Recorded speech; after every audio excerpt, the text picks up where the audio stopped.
fọpẹ́ fún Ọlọ́run Olódùmarè fún àtìlẹ́yìn rẹ̀ lórí gbogbo ọmọ ìbílẹ̀ Yorùbá lápapọ̀ ti Democratic Republic of the Yorùbá, pẹ̀lú àánú tó pọ̀ àti ìdáàbòbò lórí gbogbo ọmọ aládé, tí ó sì jẹ́ kí gbogbo ìran ọmọ Yorùbá parun lórí ilẹ̀ àwọn baba ńlá wa àti káàkiri gbogbo àgbáyé, tó sì fi ọwọ́ agbára rẹ̀ yọ gbogbo àwa ọmọ Yorùbá kúrò nínú ọ̀fìn ayé, ọ̀fìn oko ẹrú àwọn amúnisìn tinúlé àti tòde. Mo kí gbogbo ọmọ ìbílẹ̀ Yorùbá ti IYP-DRY lónìí ọjọ́ àìkú 20 nínú oṣù Igbe ọdún 2025, àyájọ́ tó jẹ́ ọjọ́ àjọ̀dún Easter ti Kristẹni. Mo kí gbogbo ọmọ IYP ti DRY, Indigenous Yoruba People ti DRY, Democratic Republic of the Yorùbá, níbikíbi tí ẹ bá wà, nílé lóko lẹ́yìn odi àti káàkiri gbogbo àgbáyé. Ẹ kú àjọ̀dún Easter ti ọjọ́ àìkú yìí. Bákan náà ni mo kí ọlọ́lá jùlọ Ìyáàfin Modúpẹ́ọlá Onítìrí Abíọ́lá, ẹni tó jẹ́ gẹ́gẹ́ bí olùgbàlà ìran ọmọ aládé kúrò lọ́wọ́ àwọn amúnisìn, tí màmá wa sì ṣe àṣeyọrí iṣẹ́ láì dáwọ́ dúró, tí iṣẹ́ yín sì ń tẹ̀síwájú, tí Ọlọ́run sì rọ̀ yín lágbára, tí ẹ sì ń tukọ̀ náà nínú ọgbọ́n, ìmọ̀ àti òye Ọlọ́run. Ẹ kú àjọ̀dún ọdún Easter yìí. Ọlọ́run máa fi agbára kún agbára yín. Mo kí gbogbo ẹ̀yin POW wa, ẹ̀yin akọgun wa lọ́kùnrin lóbìnrin, ní ibi tí kìí ṣèlú, tí kìí ṣe orílẹ̀-èdè, ṣùgbọ́n òfegè àwọn amúnisìn ló jẹ́. Gbogbo IYP ti DRY mọ̀ lóore. Ẹ ṣeun, ẹ kú ọkàn akin, ẹ sì kú ìfaradà, ẹ kú ìdúróṣinṣin, ẹ má ṣe mikàn rárá. Ẹ̀yin àti gbogbo àwọn ẹbí yín pátá la kí. Orílẹ̀-èdè DRY mọ̀ lóore o. Ẹ̀yin akọgun wa yìí jẹ́ akọgun tó ní ìdánimọ̀ àkọ́kọ́ fún orílẹ̀-èdè wa Democratic Republic of the Yorùbá. Ẹ kú àjọ̀dún Easter tó wọlé dé yìí. Ẹ̀mí yín máa ṣe púpọ̀ rẹ̀ láyé. Gbogbo IYP-DRY ló mọ̀ lóore o. Mo kí gbogbo ẹ̀yin ọ̀tẹlẹ̀múyẹ́ wa fún ìfojúsìn àti ìfọkànsìn orílẹ̀-èdè àwọn baba ńlá wa. Ẹ kú àjọ̀dún ọdún Easter tọdún èní. Mo kí gbogbo ẹ̀yin Indigenous Yoruba People of the Democratic Republic of the Yorùbá Media fún iṣẹ́ takuntakun àti iṣẹ́ ọpọlọ tí ẹ̀ ń gbé ṣe lóòrèkóòrè, tí ẹ sì ń ta àwọn ènìyàn jí nípa ìmọ̀ àti òye lóríṣiríṣi, tí ẹ sì ń fi àwọn ọ̀rọ̀ wọ̀nyí bọ́ àwọn tí òye òye. Gbogbo ẹ̀yin mídíà tí ẹ dúró ṣinṣin, tí ẹ kò sí tàsẹ̀gẹ̀rẹ̀ sí àlàkalẹ̀ blueprint ti Democratic Republic of the Yorùbá. A kí gbogbo yín kú ọdún, ẹ kú ìyèdún ọdún Easter ọjọ́ àìkú tòní. À ń ríṣẹ́ yín, ẹ ṣeun. IYP-DRY mọ̀ lóore o. Bákan náà ni mo kí gbogbo àwọn alákòóso wa tó ń bá màmá MOA ṣiṣẹ́, tí wọ́n gbé gbogbo àwọn ìwé tí a kọ lọ sí oríkọ̀ àwọn orílẹ̀-èdè káàkiri lágbàáyé. Ẹ kú iṣẹ́ akin. IYP ti DRY mọ̀ lóore o. Ẹ kú ọdún, ẹ kú ìyèdún àjọ̀dún Easter tòní. Mo wá kí gbogbo ẹ̀yin tí ẹ yá wa lówó, ẹ̀yin tí ẹ ti dáwó àti ẹ̀yin tí ẹ sì ń dáwó sí. Ọwọ́ yín kò ní kọ̀sàlẹ̀ àpò láṣẹ Èdùmàrè. A kí yín wípé ẹ kú àjọ̀dún ọdún Easter tòní. Ẹ̀mí yín á ṣe púpọ̀ rẹ̀ láyé láṣẹ Èdùmàrè. Gbogbo ẹ̀yin ọmọ ìbílẹ̀ Yorùbá ti Democratic Republic of the Yorùbá, ní abala tí a wà yìí, mo fẹ́ bá wa sọ díẹ̀ nínú ìdí tí gbogbo Kristẹni ṣe máa ń ṣe àjọ̀dún Easter yìí.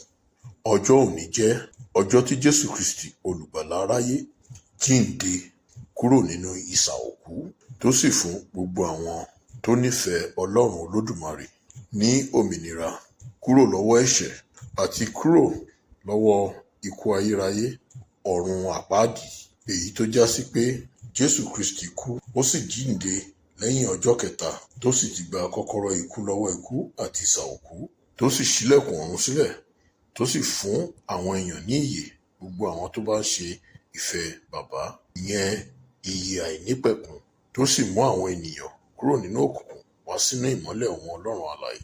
Fún ìdí pàtàkì yìí ni gbogbo Kristẹni ṣe máa ń ṣe ìrántí Jésù Kristi.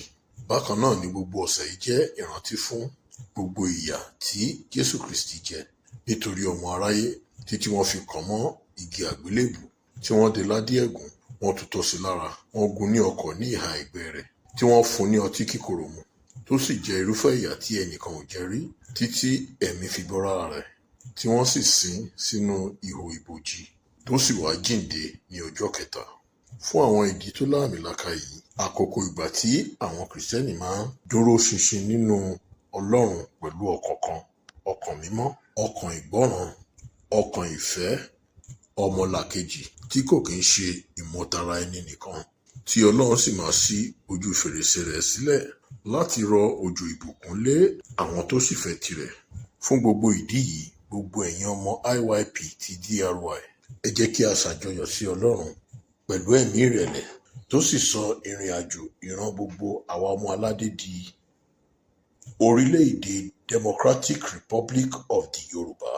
Mo kí gbogbo ẹ̀yin ọmọ ìbílẹ̀ Yorùbá IYP DRY lẹ́ẹ̀kan sí wípé ẹ kú ọdún àjọ̀dún Easter ọjọ́ àìkú tòní. Ẹ̀mí yín á ṣe púpọ̀ rẹ̀ láyé. A mọ̀ wípé kò fi bẹ́ẹ̀ lárinrin, ṣùgbọ́n tó bá máa fi di àjọ̀dún ọdún tó ń bọ̀ nínú okun àti agbára, pẹ̀lú ayọ̀, ìdùnnú àti ìgbéga nínú orílẹ̀-èdè wa Democratic Republic of the Yorùbá tó sì máa lárinrin jù báyìí lọ pẹ̀lú àṣẹ ti Èdùmàrè. Ní abala tó gbẹ̀yìn yìí, mo wá fẹ́ gba gbogbo ẹ̀yin ọmọ ìbílẹ̀ Yorùbá IYP ti DRY ní ìyànjú lórí ìrìn àjò wa tó ti di orílẹ̀-èdè yìí àti ṣíṣe ìgbáradì sílẹ̀ fún wíwọlé sí inú àwọn sẹkẹtíríàtì wa káàkiri gbogbo ìpínlẹ̀ méjèèjì orílẹ̀-èdè Yorùbá. Gbogbo ẹ̀yin ọmọ ìbílẹ̀ Yorùbá ti IYP ti DRY tó dúró tán, tí kò tasẹ̀ gẹ̀rẹ̀, tí kò ṣe àgàbàgebè, tí kò sì ṣàbòsí, tó dúró ṣinṣin, tó ní ọwọ́ mímọ́ àti ọkàn mímọ́ fún ìgbéga àti ìṣerere orílẹ̀-èdè wa Democratic Republic of the Yorùbá. Ẹ jẹ́ kí gbogbo wa lọ máa kún fáyọ̀ nítorí wípé a wà láyé, a sì wà láàyè ní déédéé àkókò yìí tí Ọlọ́run sì ń kọjá lórí ilẹ̀ Democratic Republic of the Yorùbá. Ó sì rántí wa, ó wá ṣí ojú àánú rẹ̀ wo ìran gbogbo ọmọ aládé nípasẹ̀ ìyá wa Moa, ó sì nu omijé wa nù. Ó dé wa ládé, ó wá sọ wá di òmìnira. Ọlọ́run ti dá agbára ìṣèjọba wa padà fún wa, tí a sì ti ní agbára lórí gbogbo àwọn nǹkan àlùmọ́nì orí ilẹ̀, tinú ilẹ̀ tàbí tinú àpáta àti nínú omi, tí gbogbo oore yìí sì pọ̀ tabua ju tàtẹ̀yìnwá lọ. Ó sì ti fún wa láṣẹ láti lè tukọ̀ àyọ̀mọ́ wa gẹ́gẹ́ bí orílẹ̀-èdè àti ìran ọmọ aládé, tí gbogbo oore wọ̀nyí sì máa wà títí òpin ayé àti òpin ìgbà, tí àwọn àrọ́mọdọ́mọdọ́mọdọ́mọ wa títí láé máa wà nínú ìgbáyégbádùn. Mo kí gbogbo wa lẹ́ẹ̀kan sí wípé a kú oríire gbogbo ọmọ IYP ti DRY. Ìmọ̀ràn mi rèé sí yín, ẹ̀yin IYP ti DRY. Ẹ kíyèsára yín gan, kí ẹ má sì jẹ́ kí ẹnikẹ́ni kó tàn yín, kí ẹ sì pa gbogbo ọkàn yín sójú kan. Kí ẹ má sì ṣe tasẹ̀ gẹ̀rẹ̀ sí àlàkalẹ̀ tó dúró lórí ìpilẹ̀ṣẹ̀ òtítọ́ àti ìmọ́lẹ̀ Ọlọ́run, kí ẹ sì dúró ṣinṣin. Gbogbo ẹ̀yin tí ẹ gbàgbọ́ lórí ìpilẹ̀ṣẹ̀ ìkẹta tí ò gbọdọ̀ bìwó yìí, tí kò sì ní bìwó láéláé, ẹ lọ máa kún fáyọ̀ nítorí wípé àwọn àǹfààní tí a kò tiẹ̀ tí mẹ́nubà tí wọ́n pọ̀ lọ yantirẹrẹ wà nílẹ̀ fún wa. Mo láyọ̀ láti sọ fún gbogbo wa wípé orílẹ̀-èdè Democratic Republic of the Yorùbá DRY ní àwọn orílẹ̀-èdè lágbàáyé ń dúró dè kí a bẹ̀rẹ̀ iṣẹ́ ní orílẹ̀-èdè wa lóníràbájì gan. Gẹ́gẹ́ bí a ṣe ti sọ fún yín tẹ́lẹ̀, ẹ máa retí wa bí olè lóru. Agogo wa tó ń lu wákàtí tẹ́lẹ̀ rí, ó ti ń lu ìṣẹ́jú báyìí. Nítorí náà, ẹ máa gbáradì sílẹ̀ kí ẹ sì máa ṣe ìpalẹ̀mọ́. Kò sí ìrìn àjò mọ́, orílẹ̀-èdè la wà báyìí. Lákòótán, mo fẹ́ rán gbogbo ẹ̀yin ọmọ IYP ti DRY létí wípé kí ẹ lọ máa pín gbogbo fúláyà wa káàkiri kó wọ ìgboro ayé lọ. Kí ẹ máa pín gbogbo wọn láti orí àwọn ẹ̀rọ alágbèéká yín, ẹ̀rọ ayárabíàṣá àti ẹ̀rọ amóhùnmáwòrán yín. Kí ẹ pín wọn lórí ímeèlì yín àti sóṣíà mídíà yín, nítorí wípé orílẹ̀-èdè ni wá tó jáde kúrò nínú Nàìjíríà, àkójọpọ̀ àwọn amúnisìn, ibi tí kìí ṣe orílẹ̀-èdè, èyí tó ti jẹ́ mímọ̀ fún gbogbo orílẹ̀-èdè lágbàáyé pátá nípasẹ̀ ìyá wa ọlọ́lá jùlọ, màmá wa Moa. Ẹ jọ̀wọ́ ẹ pín gbogbo flyers yìí gẹ́gẹ́ bí a ti ṣe sọ. ẹ ṣeun. Ní oríkọ̀ tí a dé yìí, òrùka ti di ọwọ́ baba olóòjé wa báyìí tí baba ńlá ẹnìkan sì lè bọ́. Mo kí gbogbo wa wípé a kú ojú lọ́nà.